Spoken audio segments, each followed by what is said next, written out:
L'activité mondiale qui résiste mieux que prévu, c'est le message en substance, c'est une bonne nouvelle de l'OCDE. Bonjour Stéphane. Bonjour David. Stéphane Déo, Senior Portfolio Manager chez Eleva Capital. Donc, pourquoi on le dit en anglais, pourquoi on ne le dit pas en français?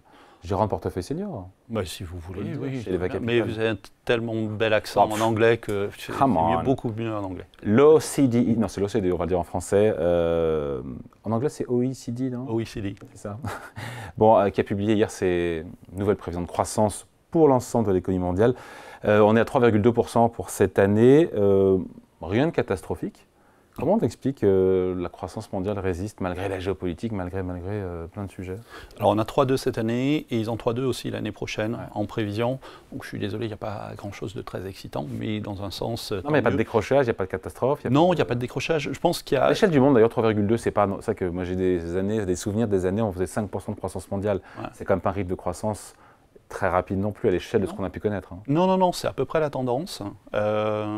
C'est 3, 3,5 en fonction de la façon dont on calcule le PIB. Donc ça va. Ouais, voilà, ça va.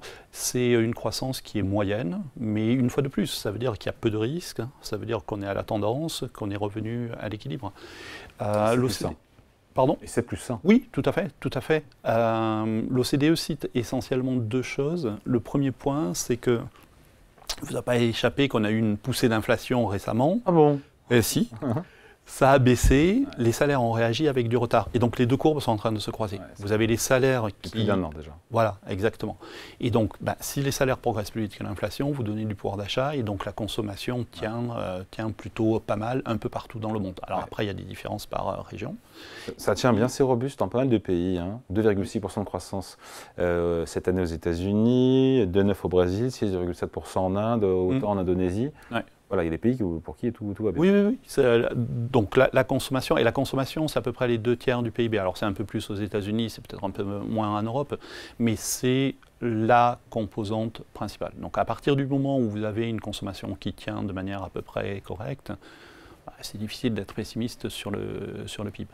Et le deuxième élément qui est important, c'est une fois de plus baisse de l'inflation, donc des banques centrales qui peuvent commencer à baisser les taux.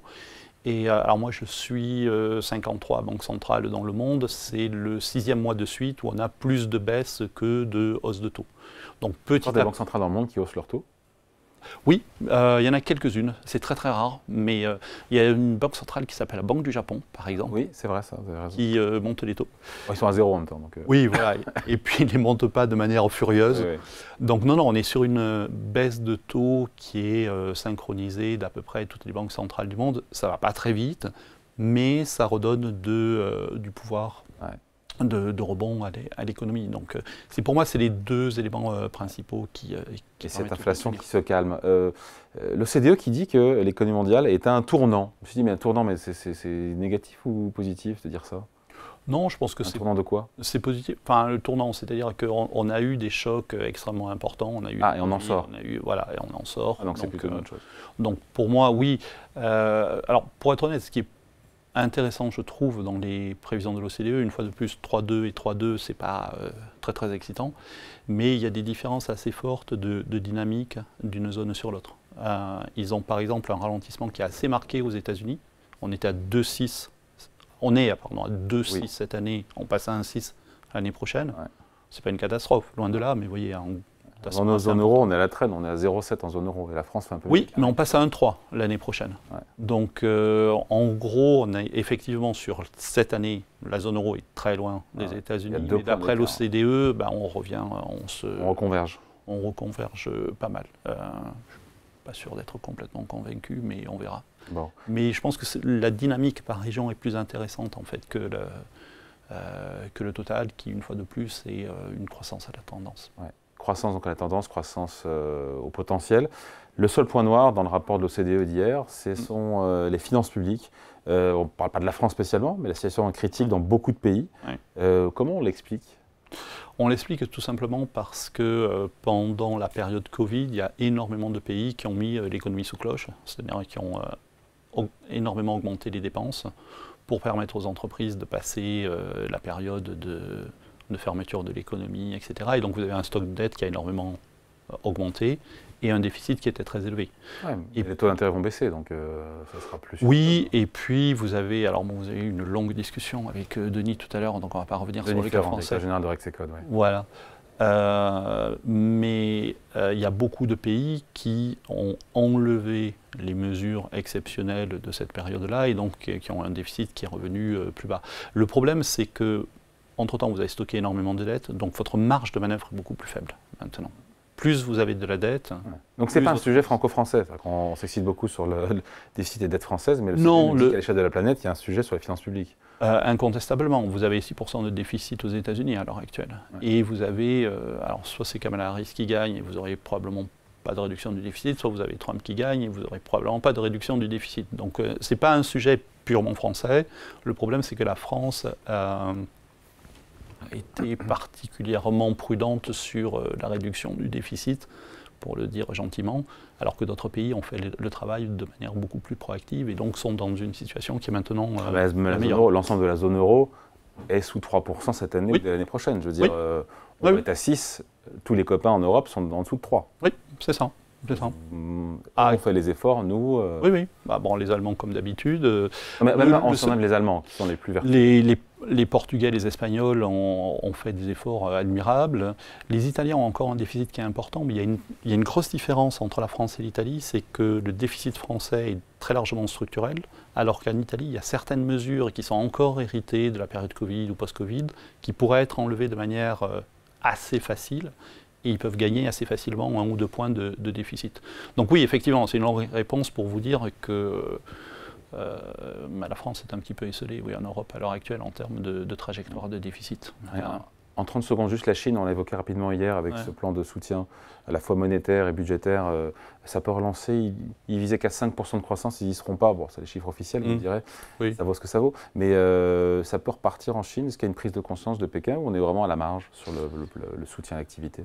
Depuis quelques jours, il y a des annonces colossales de soutien de l'activité. Moi, je reste dubitatif parce qu'un des gros problèmes en Chine, c'est la crise immobilière. Une crise immobilière, c'est très très embêtant. Pourquoi ? Parce que l'immobilier sert de collatéral à beaucoup d'entreprises, de ménages, etc., etc. Quand vous avez emprunté, vous avez votre appartement en garantie. Si le prix de l'appartement s'effondre, forcément, votre capacité d'emprunt diminue. Donc c'est ce qu'on appelle une récession de bilan, c'est-à-dire que la valeur de votre bilan baisse. Et ça, pour en sortir, ça prend beaucoup de temps. La Chine est en train d'annoncer beaucoup de choses en termes de liquidité, de baisse de taux d'intérêt, etc., etc.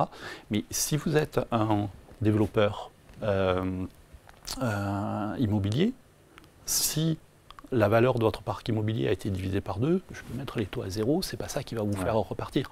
Donc vous voyez, je pense qu'ils essayent de résoudre un problème de solvabilité, c'est-à-dire un problème de valeur de l'actif, en abondant en liquidité.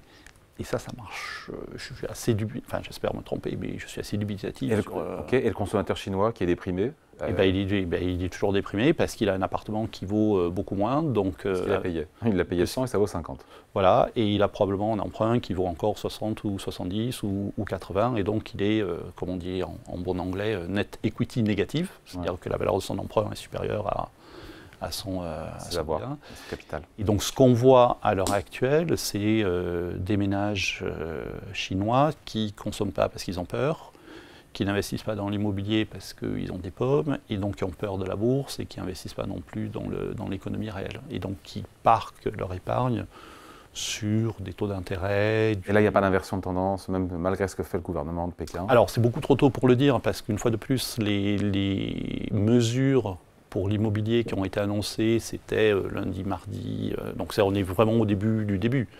Donc là aussi, j'espère que ça aura un impact. Il y a un impact qui est tout simple. C'est si vous baissez les taux, quand vous êtes un individu, que vous avez déposé vos liquidités sur du monétaire, vous êtes plus payé, ou beaucoup moins. Donc il y a une incitation forte à aller voir ailleurs, et donc voir ailleurs, c'est l'immobilier, c'est les actions, etc. Donc forcément, il y aura un impact. Dans quelle mesure, une fois de plus, je reste un petit peu dubitatif en fait sur ces mesures-là. Je pense qu'ils utilisent le mauvais instrument un vrai problème. Pour le problème. Tant que vous n'aurez pas un État qui dit il y a des pertes, je les prends en charge, l'économie peut repartir, moi je resterai sur ma faim. À l'explication signée Stéphane Déo pour Eleva Capital. Merci Stéphane. Merci.